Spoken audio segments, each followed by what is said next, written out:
जरता कढ़ाई तेल डालो रोजऊ, जरता कढ़ाई तेल डालो रोजऊ, आव मछरी बनाव तानी खाला रोजऊ, होते साज घूमे कहाँ जालो रोजऊ, होते साज घूमे कहाँ जालो रोजऊ, आव मछरी बनाव तानी खाला रोजऊ।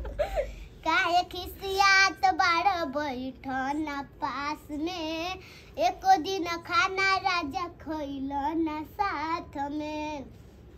काहे खिसियात बाड़ बैठन पास में, एको दिन खाना राजा खइल न साथ में।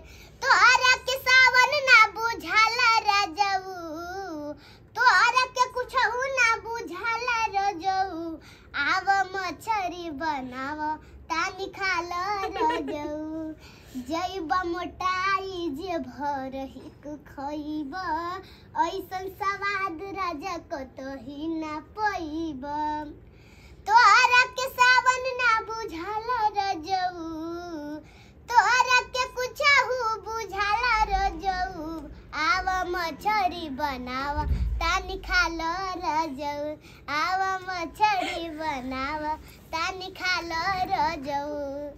जरता कढ़ाई तेल डालो रोजऊ, जरता कढ़ाई तेल डालो रोजऊ, आव मछरी बनाव तानी खाला रोजऊ, आव मछरी बनाव तानी खाला रोजऊ। ला खाला हदा खा ले।